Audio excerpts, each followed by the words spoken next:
ሰላም ሰላም የጂኦስፓሻል ቤተሰቦች እንደምን አላችሁ? ይህ የፍሬሽማን ጂኦግራፊ ምዕራፍ 8 ክፍል 2 ፎረስተሪ ኤንድ ፊሸሪ የሚል ርዕስ የምናይ ይሆናል። ለዩቲዩብ ቻናሉ አዲስ ከሆናችሁ ሰብስክራይብ ማድረግ አትርሱ። ልበቃና የሆናችሁ እህት ወንድሞቼ ዩቲዩብ ቻናሉ እንዲያድግ ለጓደኞቻችሁ ሪከመንድ እንድታደርጉ እጠይቃለሁ። ጥያቄ አስተያየት ካላችሁ በአስተያየት መስጫ ሳጥኑ ላይ ልታስቀምጡልኝ ትችላላችሁ። የዛሬውን ቻፕተር 8 ክፍል 2 ፎረስተሪ ኤንድ ፊሸሪ የሚለውን Forestry is the primary economic activity that is practiced in our country Ethiopia within different parts of Ethiopia, and by definition it is related to the exploitation of forest product, which includes gathering of fuel woods, production of timber and charcoal, as well as for the construction of houses.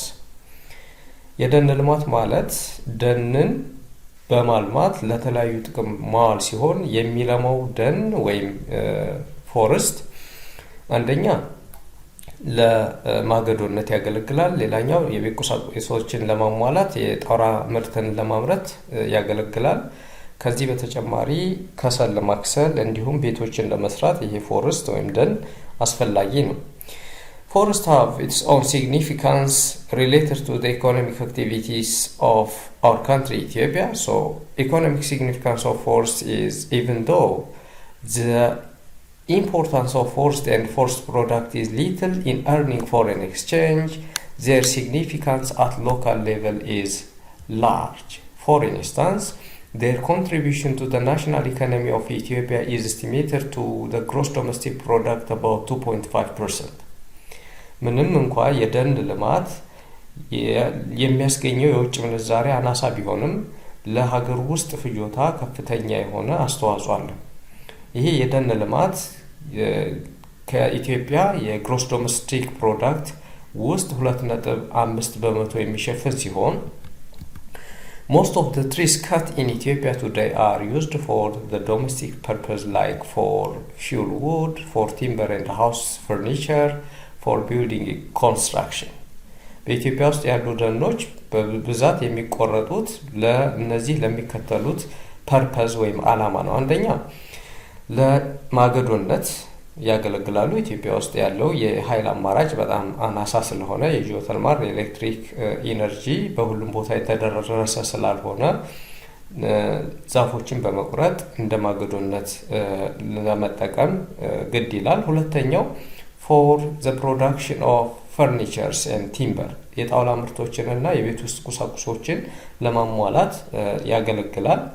ሶስተኛው እና ዋነኛው በተለይ በገጠሪቱ የሀገሪቱ ክፍል እንጨትን እንደ ቤት መስሪያነት ስለሚያገለግል በተለያየ ቦታ ቤቶችን ለመስራት የግንባታ ግብአት በማድረግ ጥቅም ላይ ይውላሉ። This indicates that forest products are sold on the local market at lower price. The commercial exploitation of forest resources in Ethiopia is still in its infancy stage. የደን ልማት ወይም በኢትዮጵያ ያሉ ዛፎች ተቆርጠው ለሎካል ማርኬት ወይም ለአካባቢ ገበያ እንጂ ወደ ውጭ የሚላኩ አይደሉም። ይሄ የሚያሳየው የደን ልማት በኢትዮጵያ በዝቅተኛ ደረጃ ያለና በጣም የሚያስገኘው ገቢም እዚህ ግባ የሚባል አይደለም። This is mainly because of the following major factors. ይሄ የደን ልማት እንዳያርግ የደን ልማት እንደ ሌሎች ዘርፎች የውጭ ምንዛሬ እንዳያመጣ የሚያደርጉ ምክንያቶች አሉ። አንደኛው ራፒድ ዲፎሬስቴሽን ነው። ከፍተኛ መጠን ያለው የዛፍ ወይም የደን ጭፍጨፋ ነው። እነዚህ ደኖች ሲጨፈጨፉ ትልቅ ካልሆኑ ለጣውላ ምርትነት አያገለግሉም። ሁለተኛው ሎው ዲማንድ ፎር ቲምበር በሀገራችን ውስጥ ያለው የጣውላ ፍላጎት አናሳ መሆን። ላክ ኦፍ ሞደርን ለምበሪንግ ቴክኖሎጂስ ዛፍን የምንቆርጥበት ዛፍን ቆርጠን ወደ ጣውላነት የምንቀይርበት ቴክኖሎጂ በጣም አናሳ በመሆኑ። inaccessibility of natural forest. As you know, the natural forest is mainly found at religious places in Ethiopia or in area which is inaccessible.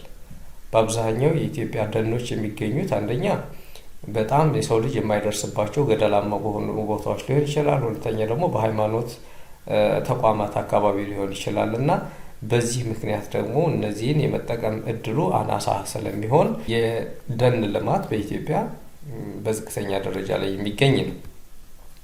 ሁለተኛው ፊሸሪ ነው። ፊሸሪ is also the oldest human activity and it is a primary economic activity. It mainly depends on water bodies to harvest or to take out fishes. Fishing is a primary economic activity that involves harvesting of fish resource from water bodies. ያው ፊሸሪ ማለት የአሳ ማስገር ስራ ማለት ነው። ይሄ የመጀመሪያ ደረጃ ምጣኔ ሀብታዊ እንቅስቃሴ ሲሆን አሳዎችን ከውሃ ውስጥ የማውጣት ሂደት ይሄ ፊሸሪ ተብሎ ይጠራል። Fish can provide an important source of protein in the diet for much of the world population. Fishing is known to be one of the oldest human activities. Still, fishing is the most widely spread economic activity both in primitive and modern society. የአሳ ማስገር ስራ ጥንታዊ የሆነ ስራ ነው። በአብዛኛው የዓለም ክፍል የተለመደ ምጣኔ ሀብታዊ እንቅስቃሴ ሲሆን በጥንታዊ የጋሪዎች ማህበረሰብ የነበሩ ወይም የጥንታዊ ማህበረሰብም የሆኑ በአሁኑ ጊዜ ያለው ዘመናዊ ማህበረሰብ አሳን በማስገር ይተዳደራል ማለት ነው። ከዛ በተጨማሪ አሳን መመገብ ከፍተኛ የሆነ ፕሮቲን የሚያስገኝበት ሁኔታ አለ። Due to the presence of number of lakes, rivers, reservoirs rich in fish resource, Ethiopia has a great potential for fishing. እንደሚታወቀው ሀገራችን ኢትዮጵያ የውሃ ማማ እየተባለች የምትጠራ የተለያዩ ወንዞች፣ የተለያዩ ሐይቆች፣ የተለያዩ ግድቦች ያሏት ሀገር ነች። የአየር ንብረት ሁኔታዋም ለአሳ ምርት ተስማሚ በመሆኑ ኢትዮጵያ ካላት የውሃ ሀብትና ካላት የአየር ንብረት ሁኔታ ጋር ተያይዞ ከፍተኛ አሳ የማምረት አቅም ያላት ሀገር ነች። At present, there is no reliable estimate due to lack of exhaustive and systematic or regular stock assessment. ምንም እንኳ ኢትዮጵያ ከፍተኛ አቅም ያላት ሀገር ብትሆንም በኢትዮጵያ የሚመረተው የአሳ ምርት መጠኑ ምን ያክል እንደሆነ በውል የሚታወቅ አይደለም። ይሄ ደግሞ ሲስተማቲክ የሆነ የመረጃ አያያዝ ስርዓታችን ደካማ በመሆኑ ነው።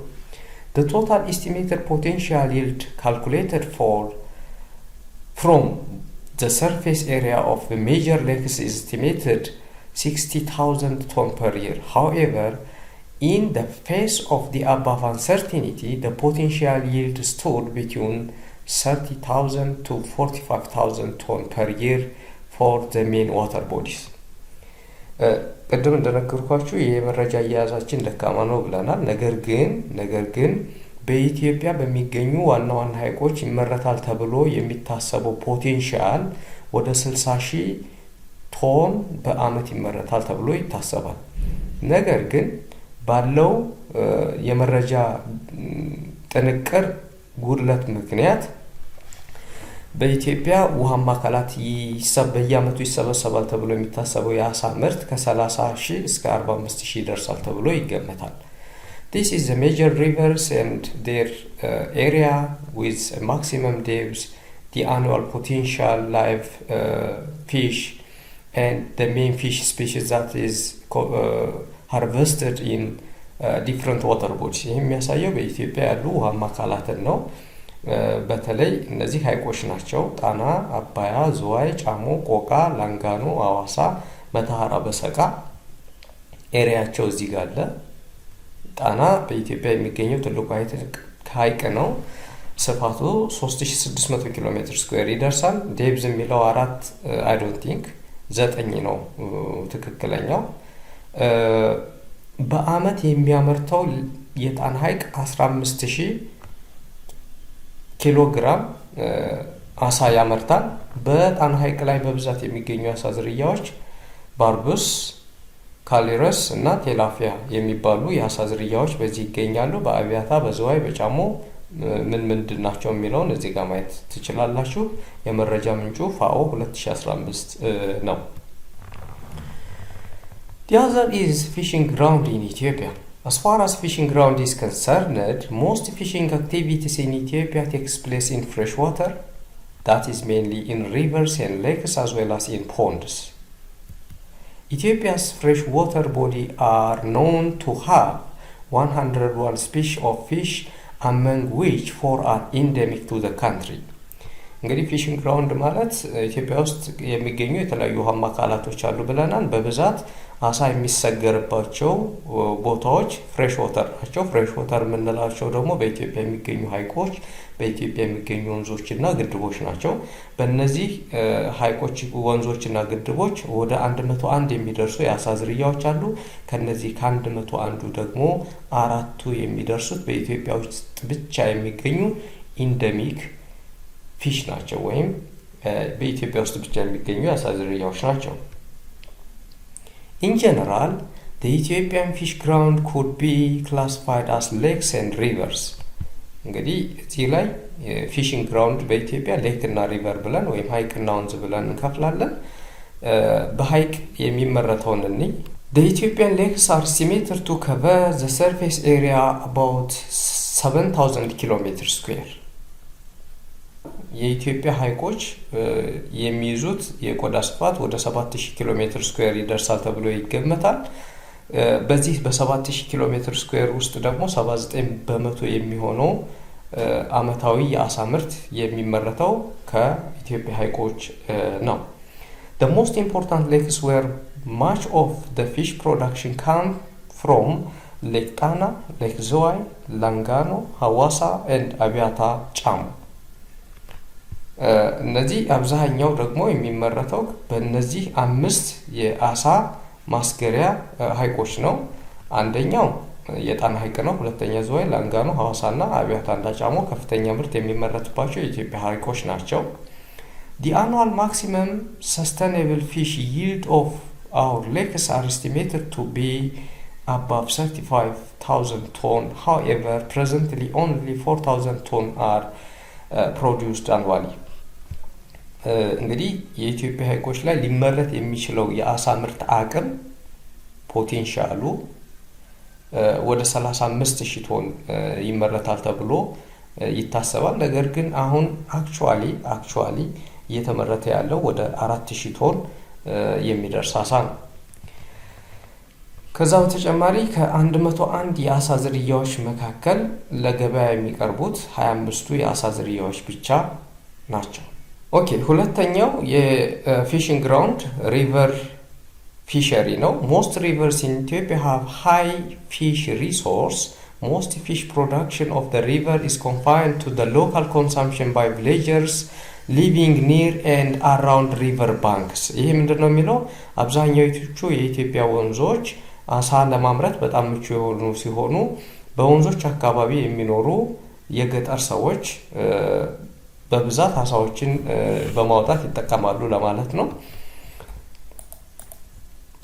The fish potential of Ethiopian rivers have not been fully known, but according to some reference, the country's rivers and streams can produce on average about 7,000 to 10,000 tons of fish annually. እንግዲህ የኢትዮጵያ ውሃማ አካላት ከፍተኛ የማምረት አቅም አላቸው ብለናል። ነገር ግን የተጠናከረ መረጃ ባለመኖሩ በኢትዮጵያ ወንዞች ከ7000 እስከ 10000 ቶን በአመት አሳ ሊመረት ይችላል ተብሎ ይገመታል። For example, River Baro alone can supply a maximum sustainable yield of 2500 ton per year. ኢትዮጵያ ውስጥ ከሚገኙ ወንዞች አንዱ የባሮ ወንዝ ነው። ይሄ ባሮ ወንዝ ደግሞ ከፍተኛ የሆነ እስከ 2500 ቶን በአመት አሳ ሊመረትበት የሚችል ወንዝ ነው። እዚህ ጋር እንደምታዩት የተለያዩ ውሃማ አካላቶች አሉ። አበይት ሐይቆች ኤሪያቸው አለ። ፖቴንሻል ማምረት የሚቻለው አቅም፣ ይሄ ደግሞ አክቹአሊ የሚመረተው የአሳ ምርት ነው። ለምሳሌ የኢትዮጵያ ሐይቆች ስፋታቸው 6477 ኪሎ ሜትር ስኩዌር ነው። በዚህ ሐይቅ ወደ 23342 ቶን በአመት አሳ ሊመረት ይችላል። ነገር ግን አሁን እየተመረተ ያለው 10598 ነው። ይሄ ማለት ከ50% በታች የሆነ ነው የሚመረተው ማለት ነው። ይሄን አጠቃላይ ማየት ይቻላል። The other is demand and consumption of fish. የአሳ ፍላጎትና አሳ የመመገብ ሁኔታ በኢትዮጵያ ምን ይመስላል የሚለውን ስናይ fish as a source of human food has long history in Ethiopia. People consume large amount of fish in fasting days in big cities around the production area and towns, especially in Hawassa, ዝዋይ፣ አርባ ምንጭ፣ ባህር ዳር and አዲስ አበባ። ያው አሳ መመገብ በኢትዮጵያ የረጅም ጊዜ ታሪክ ያለው ሲሆን በጾም ወቅት በከተማ አካባቢ በተለይ ደግሞ አሳ በሚመረትባቸው ከተማዎች አካባቢ ወይም ሐይቅ ባለባቸው አካባቢዎች አሳ እንደ ምግብነት ይውላል። ለምሳሌ በሐዋሳ ሐይቅ ስላለ በዝዋይ ሐይቅ አለ። አርባ ምንጭም የተለያዩ ሐይቆች አሉ። ባህር ዳር ጣና አለ። በአዲስ አበባም ከተለያዩ ቦታ ኤክስፖርት ተደርጎ አሳ ለምግብነት የሚውልባቸው የኢትዮጵያ ከተሞች ናቸው። ነገር ግን አሳ በብዛት ለምግብነት የሚውለው በጾም ጊዜ ነው። Outside these areas, however, the domestic market for fish is small. ከነዚህ ቦታዎች ውጭ የአሳ ገበያ በጣም ያልተለመደ ወይም ዝቅተኛ ነው። What are the factors that are responsible for the low level of local fish consumption in Ethiopia? ኢትዮጵያ ውስጥ በሀገር ውስጥ አሳ በብዛት ምግብ ላይ እንዳይውል ወይም ሰው እንዳይመገብ ያደረጉ ምክንያቶች ምንድናቸው የሚለውን ስናይ the first one is fish has not been integrated into the diet of most of the population. አብዛኛው ኢትዮጵያ ህዝብ አሳ የመመገብ ወይም በምግቡ የማቀላቀል ባህል የለውም። ሁለተኛው religious influence ነው፣ ሃይማኖታዊ ተጽዕኖ።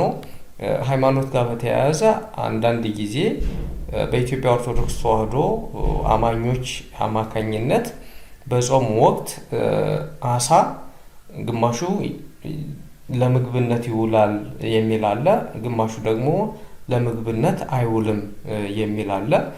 ስለዚህ ከዚህ ጋር የተያዘ ኮንትሮቨርሲ አለ። ነገር ግን በሃይማኖቱ አስተምሮ አሳ የሚፈቀድ አይደለም። ሊሚትድ ሰፕላይ ኦፍ the production and its high price የአሳ አቅርቦት በጣም አናሳ መሆኑና ሲቀርብ ደግሞ ዋጋው በጣም ከፍተኛ በመሆኑ long distance of fish production sites for densely populated area and major settlements together with its perishability reduce fish consumption level. ይሄ ምንድነው? አሳ የሚመረትበትና ከፍተኛ የህዝብ ቁጥር ያለበት አካባቢ የተራራቀ በመሆኑ አንደኛው እሱ ነው። ሁለተኛ ደግሞ አሳ ረጅም መንገድ ለማጓጓዝ ዘመናዊ ቴክኖሎጂ ያስፈልጋል። አሳ በባህሪው በትንሹ ወይም ሊበላሽ ስለሚችል ዘመናዊ ቴክኖሎጂ በመፈለጉ እነዚህ ፋክተሮች ናቸው።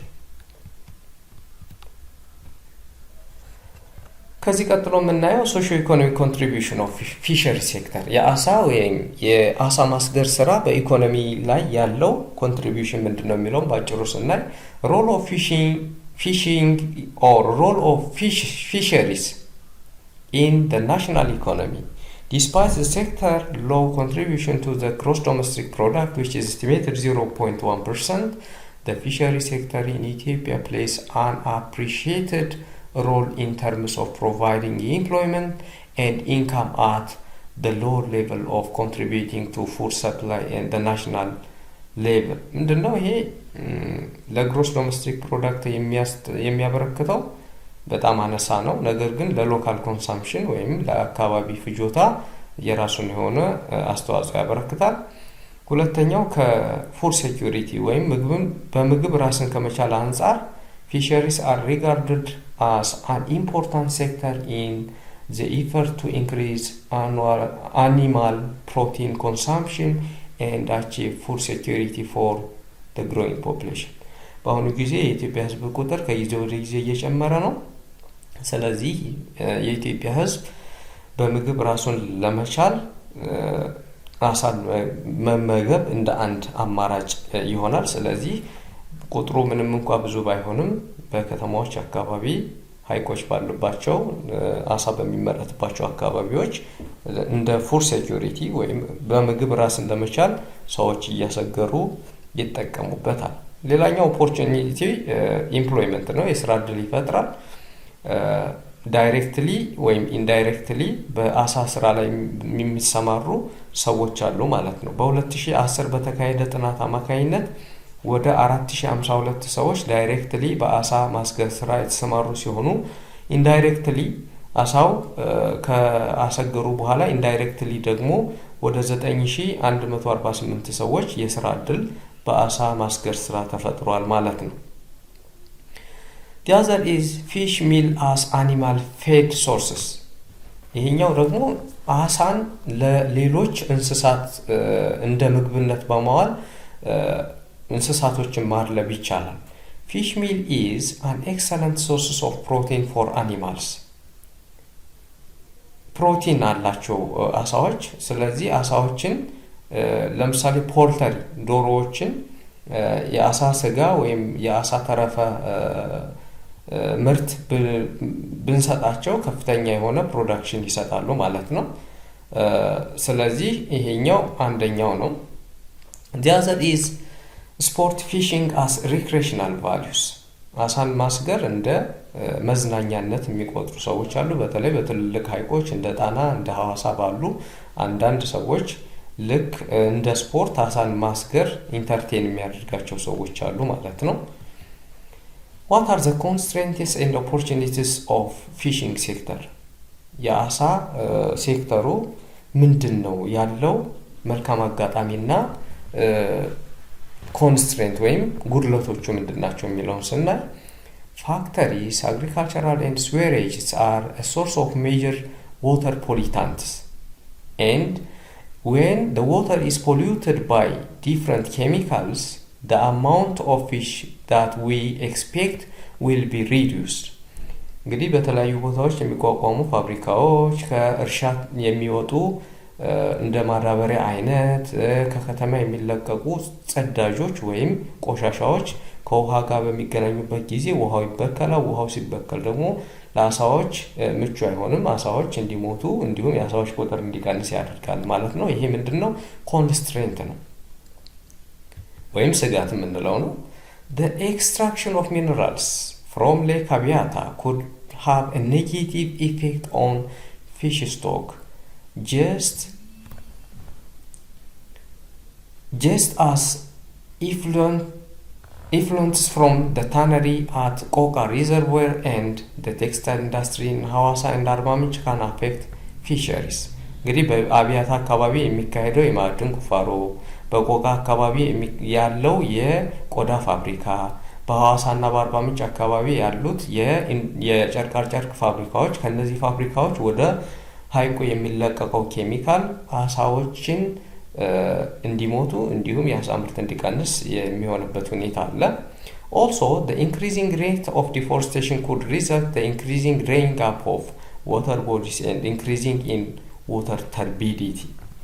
ከዚህ በተጨማሪ ደግሞ በኢትዮጵያ ውስጥ ከፍተኛ የሆነ የደን መጨፍጨፍ ሲኖር ሐይቆች መጠናቸው ይቀንሳል፣ ውሃዎች ይደርቃሉ። ውሃ እንዲበከል ወይም እንዳይረጋጋ ያደርጋል። ከዚህ ጋር ተያይዞ ደግሞ አሳዎች እንዲሞቱ መጠናቸው እንዲቀንስ የሚያደርግበት ሁኔታ አለ። Further, the dam on River Omo have negatively affected and anadromous fish which migrate from Lake Turkana spawn in the river. ሌላኛው ከኦሞ ወንዝ ጋር በተያያዘ የተገደበው ግድብ ከቱርካና ተነስተው የሚመጡ እንደ አናዳርመስ ፊሽ የሚባሉትን እንዳይመጡ ያደረገበት ሁኔታ አለ ማለት ነው። እንግዲህ እነዚህ ኮንስትሬንቶች ናቸው። Inadequate legal and policy framework have largely given rise to poor fish resource. ይሄኛው ደግሞ ከአሳ ማስገር ጋር ተያይዞ ህጋዊ የሆኑ የህግ ማዕቀፎች አለመኖራቸው ሌላኛው ስጋት ነው። The sector also suffer from limited human resource availability with acute shortage of trained personnel. ሌላኛው በአሳ ማስገር ስራ የተሰማሩ ሰዎች የሰለጠኑ አይደሉም። በባህላዊ መንገድ ለምግብነት የደረሰውንም ያልደረሰውንም አሳ ኤክስትራክት ወይም ሃርቨስት ስለሚያደርጉ የአሳውን ሴክተር እየጎዱ አሉ። ስለዚህ እነዚህም ኮንስትሬንት ናቸው። This poses serious constraints on fishery management and technical and extension support services. ስለዚህ እነዚህ አጠቃላይ የተጠቀሱት በአሳው ሴክተር ላይ የተደቀኑ ኮንስትሬንቶች ወይም ስጋቶች ናቸው ማለት ነው። this is all about today's video. If you have any question, let me know. አሁንም ለዩቲዩብ ቻናሉ አዲስ ከሆናችሁ ባካችሁ ሰብስክራይብ እንድታደርጉ ጠይቃችኋለሁ። መልካም ጊዜ፣ መልካም ቀን፣ መልካም ምሽት።